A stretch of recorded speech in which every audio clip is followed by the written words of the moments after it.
Hello student, आप सभी का स्वागत है इस वीडियो में, जिसमें कि हम प्रश्नावली 1.1.2 की बची हुई सवाल का करेंगे, सॉल्व करेंगे। जैसा कि आप लोग जानते हैं कि हम पिछली वीडियो में कि 2 सवाल सॉल्व कर लिए थे। अगर पिछली वीडियो जो नहीं देखा है तो इस वीडियो के डिस्क्रिप्शन में लिंक होगा, वो जाके देख लेगा। अब आ जाते हैं तीसरी सवाल पे। तीसरी सवाल कह रहा है कि अभाज्य गुणनखंड विधि द्वारा निम्नलिखित पूर्णांकों के एचसीएफ और एलसीएम ज्ञात कीजिए। ठीक,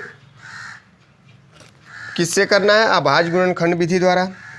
जैसे कि देखते हैं पहला क्या है, देखते हैं कि 12 15 क्या है, 21 है। तो इसका क्या करेंगे? फैक्टर करेंगे। ठीक, एचसीएफ और एलसीएम ज्ञात करना है। तो 12 का क्या होगा फैक्टर? 2 गुणे 2 गुणे 3, 2 दूनी की 4, 4 तिहाई 12। ठीक, इसी तरह 15 का कर लेते हैं फैक्टर। तो कितना हो जाएगा? 3 गुणे 5। ठीक, इसी तरह 21 का कर लेते हैं, 3 गुणे 7। ठीक, अब यहाँ पे क्या करते हैं?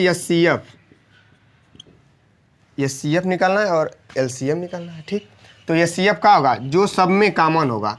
देखते हैं कॉमन कहाँ है।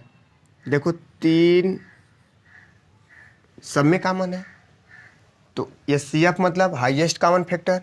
तो एचसीएफ कितना है? 3 3 सब, जिससे कि वह संख्या जो किसी एक संख्या से सब विभाजित हो जाए, तीनों संख्या विभाजित हो जाए। ठीक, तो कितना से 3 है एचसीएफ।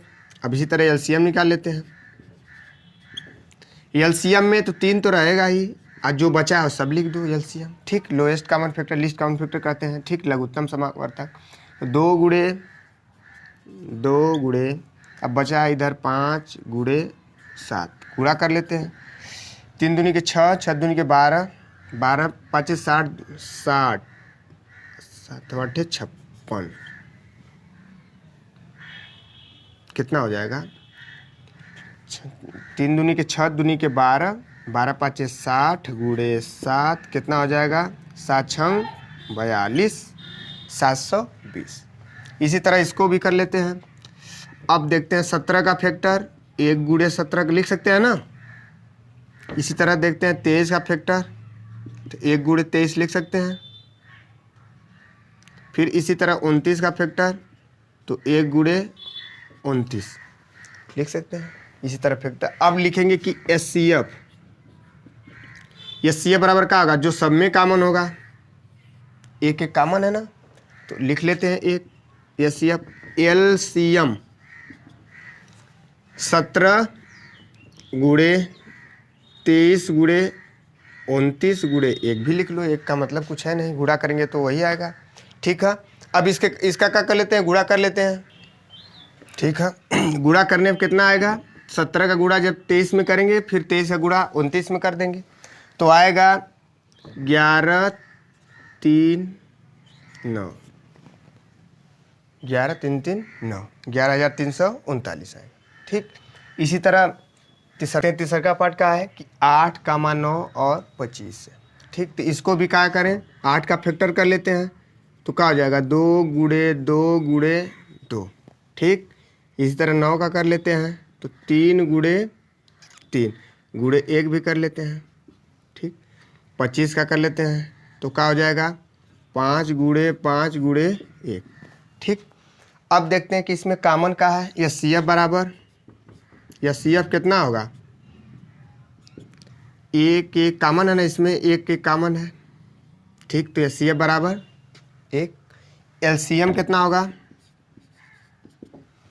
एलसीएम सबका गुणा कर लेते हैं, तो क्या हो जाएगा? 2 गुणे 2 गुणे 2 गुणे 3 गुणे 3 गुणे 5 गुणे 5।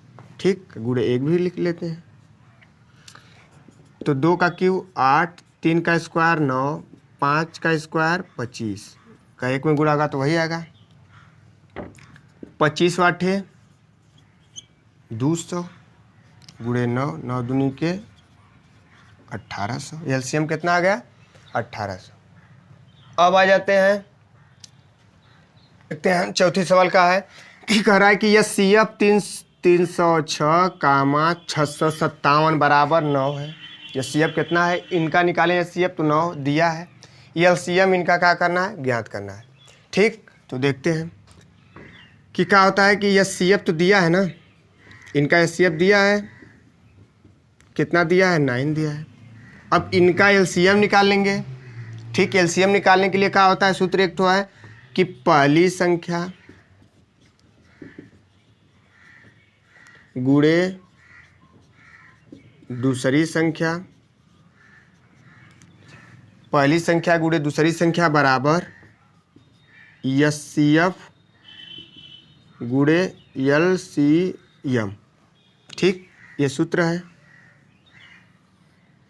तो पहली संख्या कितना है 306 गुणे दूसरी संख्या 657 बराबर HCF कितना है 9 दिया है, LCM यहाँ से निकल जाएगा। ठीक, तो LCM बराबर 306 गुणे 657 बटा के इसके नीचे चला जाएगा ना, कितना हो जाएगा 9। अब 9 से काट देते हैं, तो 9 त्रिक 27, 3 9 चौको 36 कट गया, मतलब 34 गुणे 657। ठीक, अब इसका क्या करें, गुणा करेंगे तो कितना आएगा 22,338। गुणा करने पर 22,338 दिया था कि HCF 306 और 657 का HCF 9 दिया था। इनका क्या करना था, LCM ज्ञात करना था।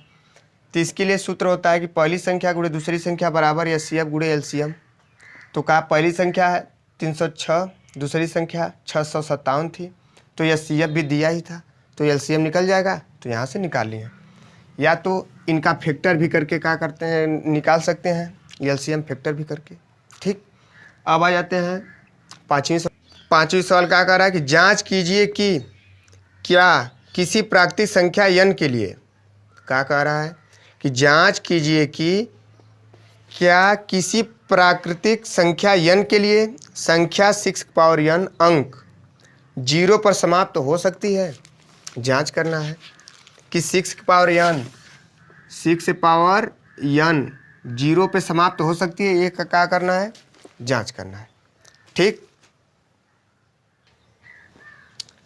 क्या करना है कि 6 के पावर n के रूप के पावर 0 हो सकता है। ठीक, तो क्या करेंगे कि इनका फैक्टर कर लेते हैं कि 2 गुणे 3 के पावर n, इनका फैक्टर क्या है 2 गुणे 3 के पावर n है। ठीक, अब देखते हैं यहाँ पे लिखेंगे, क्या लिखेंगे कि चूंकि कि 6 के पावर n का गुणनखंड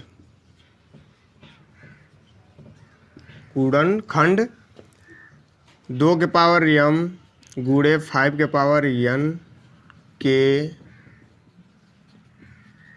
रूप का नहीं है।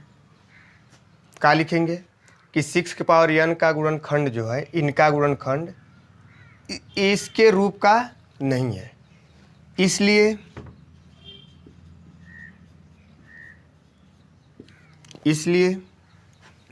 6 के पावर n अंक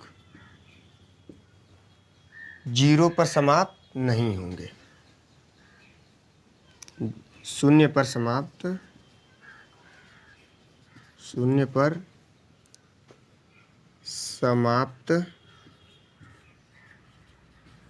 नहीं होंगे। ठीक, इनके रूप का रहेगा तभी ना 0 पे समाप्त होंगे। ठीक, तो इनके रूप का है नहीं, इनका जो इसका गुणनखंड है इनके रूप का है नहीं, इसलिए यह 6 पावर n अंक 0 पे समाप्त नहीं होंगे। बस यही सॉल्व करना है। कौन सी सवाल थी, 5वें नंबर की। ठीक, आ जाते हैं छठे, देख लेते हैं। करा कि व्याख्या कीजिए कि 7 गुणे, क्या करना है व्याख्या, कि 7 गुणे 11 गुणे 13 प्लस 13 और 7 गुणे 6 गुणे 5 गुणे 4 गुणे 3 गुणे 2 गुणे 1 प्लस 5 कि भाज्य संख्याएं क्यों हैं। व्याख्या कीजिए इनका कि भाज्य संख्याएं क्यों हैं, बाकी क्यों हैं। ठीक, तब देखो छठी सवाल, इसमें से कामन लेंगे, कुछ कामन है, 13 कामन है, 13 कामन ले लेते हैं। बाकी तो पहले तो जान लेते हैं कि भाज्य संख्याएं होती क्या है। भाज्य संख्या, जिसे और किस नाम से जानते हैं, भाज्य संख्या को संयुक्त संख्या के नाम से जानते हैं।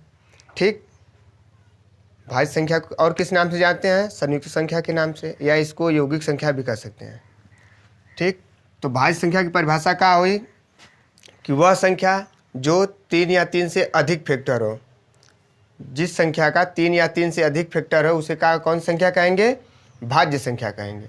ठीक, तो यहाँ से जब 13 कामन लेंगे तो यहाँ से बचेगा 13 गुणे 11 प्लस 1। ठीक, तो 13 कोष्ठ में का गुणा करेंगे, 11 सत्ते 77 प्लस 1 तो कितना हो जाएगा, 13 गुणे 78। ठीक, अब यहाँ पे अगर 1 का गुणा भी कर लेते हैं या तो इसका और फैक्टर कर लेते हैं। ठीक, तो 3 या 3 से अधिक फैक्टर हुआ ना। यहाँ भी देख लेते हैं, यहाँ से क्या कामन ले, 5 कामन ले लें, तो यहाँ से कामन लेंगे तो 7 गुणे 6 गुणे 4 गुणे 3 गुणे 2 गुणे 1 गुणे प्लस 1, तो 5 कितना हो जाएगा। यहाँ गुणा करें या ना करें यहीं पे छोड़ देते हैं कि 1 गुणे 4 गुणे 3 गुणे 2 प्लस 1। ठीक, अगर गुणे 1 कर मान लो कि 1 गुणा करेंगे तो कोई संख्या मिलेगी, अगर गुणे 1 कर लेते हैं तो 3 संख्या मिली ना। तो यहाँ फिर लिखेंगे कि अतः इनका गुणनफल कि भाज्य संख्या का गुणनफल, गुणनखंड लिख लेते हैं, गुणनखंड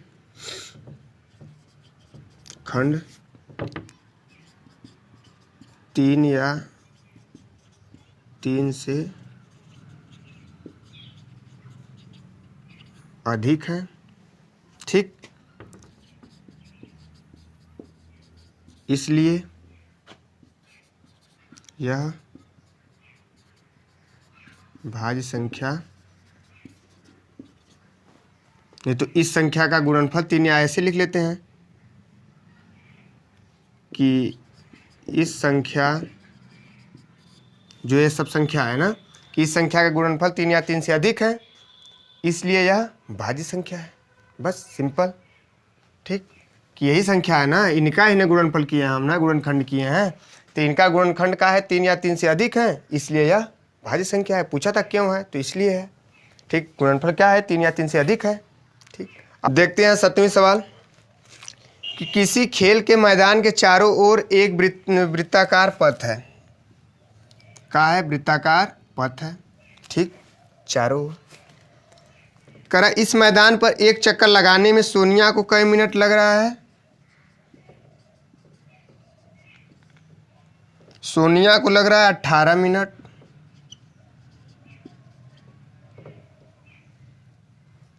सोनिया को लग रहा है कितना मिनट, 18 मिनट। और जबकि इसी मैदान का एक चक्कर लगाने में रवि को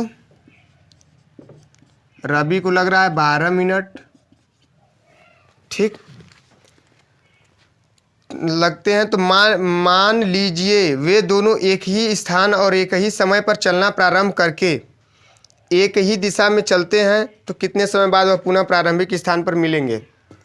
मतलब कि अब कहा है कि मान लीजिए कि एक ही बिंदु से, कहीं पे एक बिंदु से फिर से क्या करते हैं, चलना प्रारंभ करते हैं। तो कह रहा है फिर आते समय वह दोनों एक साथ कब मिलेंगे।